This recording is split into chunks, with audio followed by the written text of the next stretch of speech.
तो आज का जो टॉपिक है वो है आपके ऋग्वेदिक काल। मैंने जैसे कि पहले बताया था कि ऋग्वेदिक काल ये जो आप पढ़ने वाले हैं कि जीवन है, यानी कि ऋग्वेदिक काल के जो लोग थे या ऋषि मुनि थे या कोई आम लोग थे, तो 1500 बीसी से 1000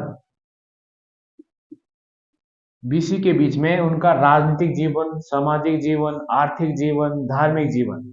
तो आज जो टॉपिक होने वाला है वो राजनीतिक जीवन, ये कि उस टाइम राजा था, राजा के पास कितनी पावर थी, कौन कौन सी संस्था थी, राजा क्या कर सकता था, क्या नहीं कर सकता था, उस चीज के बारे में आप एक एक चीज आप जानने की कोशिश करेंगे। और प्रांत थे कि नहीं थे, ठीक है, गांव था कि नहीं थी, तहसील थी कि नहीं थी, गांव के लोग प्रधान था कि नहीं था। तो वो सारी चीजें इसमें हम बताने वाले हैं कि कौन कौन से हैं। और ये जितने भी मैं बताने वाला हूँ ये सारा का सारा वर्णन किसमें है, ऋग्वेद में है। ठीक है, ऋग्वेद में ये लिखा हुआ है कि ऐसे लोग रहते थे उस समय। ठीक है, तो ये आपको थोड़ा बहुत पता होना चाहिए चीज के बारे में। तो ऋग्वेदिक काल के राजनीतिक, सिर्फ हम आज पॉलिटिकल जो लाइफ है, जो पॉलिटिक्स जो लाइफ है उसी चीज के बारे में डिस्कस करने वाले हैं। 1500 बीसी से 1000 बीसी के बीच में क्या क्या हुआ भारत में। ठीक है, तो यह वो सारी चीजें हैं, एरिया मैंने आपको बता दिया था। अब इसमें हम पहले पढ़ेंगे नंबर वन पे जो सबसे प्रशासनिक इकाई। अब प्रशासनिक इकाई कौन कौन सी थी वो आपको बता। अब ध्यान से सुनना आपने, प्रशासनिक इकाई, ठीक है, इसमें चार टाइप से बने। जन, ठीक है, जन बोलते हैं प्रांत को। ठीक है, आपको पता ना जो प्रेजेंट टाइम में प्रांत को बोलते हैं जन। ठीक है, जन बोलते हैं प्रांत को। और इसका जो मुख्य होता था वो होता था आपका जनपति। जनपति वो राजा भी हो सकता है और एक बड़ा आदमी भी हो सकता है, यानी कि जो इसका मुख्य प्रांत को चलाने वाला उसको बोलते हैं जनपति। ठीक है, तो ये आपको इस चीज के बारे में अच्छी तरह से पता होना चाहिए। अब अगर पूछे कि ऋग्वेद में इसका वर्णन कितनी बार है, तो आप लिख सकते हैं 176। ठीक है, ये आप इसमें ऐड कर सकते हैं कि 136 बार इसका उल्लेख है। ठीक है, तो ये आपको इंपॉर्टेंट चीज है। तो जन यानी कि इसको जनस से भी बोलते हैं, जनपति भी बोलते हैं, गोपानस से भी बोलते हैं। ये राजा के बारे में बोल रहा है। एक तरफ से ये मानो कि एक राज्य, उस समय राज्य, याद रखना उस समय जनपद यूज नहीं किया जाता था। ठीक है, जनपद यूज नहीं किया जाता था, इसलिए इसको जनपद ही कहा जाता है, इसका जो मुख्य होता था। और ये सबसे उच्च होता था। अभी साम्राज्य नहीं बना है ना राष्ट्र बना है। ठीक है, तो ये सारी चीजें। विश, विश यानी कि एक तरफ से कह सकते हो आप जिला टाइप का। ठीक है, जिला भी कह सकते हो। और इसका जो मुखिया होता था, विश का जो मुखिया होता था वो था विशपति।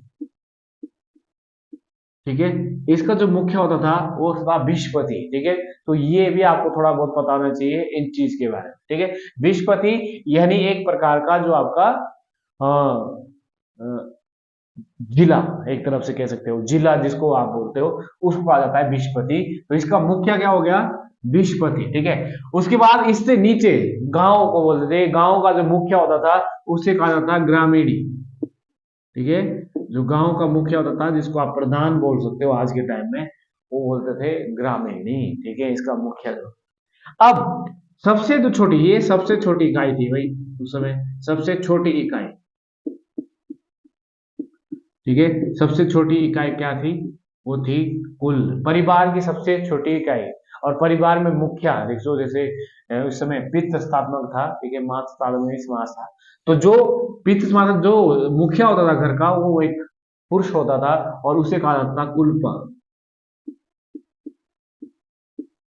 ठीक है, उसे कहा जाता था कुलपा। तो ये आपको पता होना चाहिए। जैसे हमारे यहाँ प्रांत है, जिला है, और एक तहसील कह सकते हो, तहसील नहीं गांव कह सकते हो।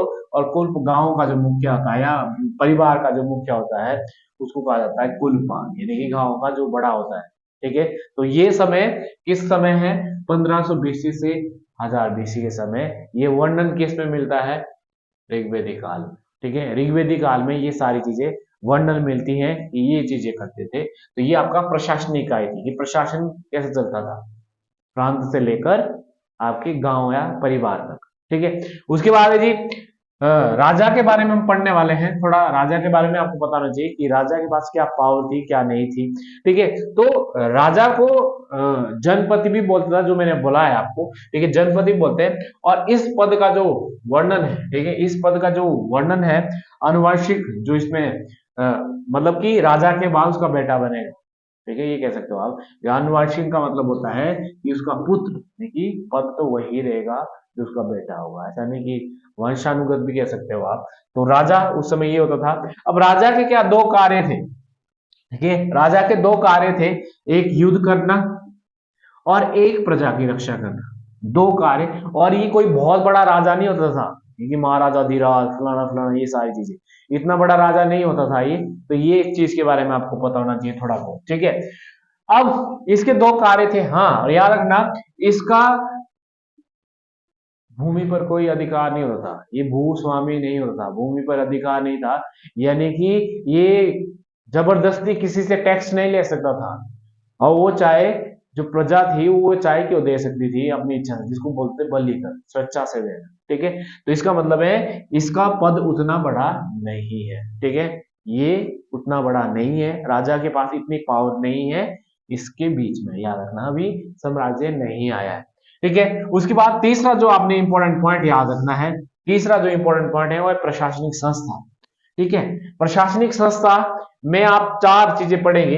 एक तो वृद्ध, ये भी आप लिख सकते हैं, इसका वर्णन है 8 बार ऋग्वेद में, ठीक है। सभा का, सभा का 8 बार वर्णन है। और ये वृद्ध लोगों की, जो बड़े बड़े लोग होते हैं, जैसे आप बोलते हैं जेलदार, जो गांव के बड़े बड़े बुजुर्ग आदमी कह सकते हो आप, उनकी सभा होती थी, उनकी मीटिंग होती थी।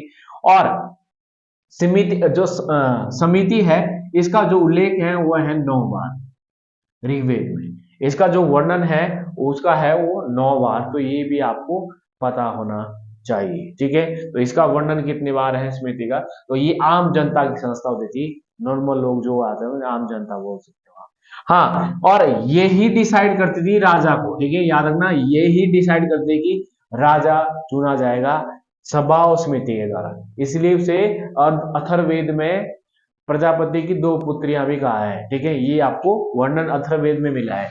यानी कि अगर सभा ये चाहती कि राजा ये बनेगा तो ये ही बनेगा, जो भी व्यक्ति वो चुनते थे, ठीक है। यानी कि सारा का सारा किस पे राजा का था, राजा अपनी इच्छा से नहीं राजा बन सकता था, वो सभा और समिति डिसाइड करती थी, ठीक है। तो ये दोनों संस्था डिसाइड करती थी, ये आपको पता नहीं। विदत आर्यों की सबसे प्राचीन संस्था, और ये वो संस्था होती थी जो लूट मार ये सारी चीजें देखती थी, ठीक है। और गण मैंने आपको बता ही दिया कि सेना की इकाई, एक तरफ से गण लोगों का एक समूह, ठीक है। तो ये सारी चीजें। अब इसमें एक चीज आप और ऐड कर सकते हो, दशरागी युद्ध, क्योंकि क्योंकि वो भी राजनीति से संबंधित है।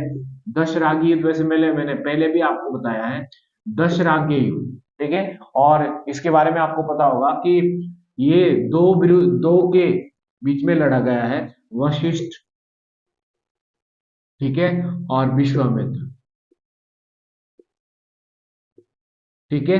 और जो विश्वामित्र का सपोर्टर था वो था आपका दियोदास, और जो इसका सपोर्टर था वो था आपका सुदास, ठीक है।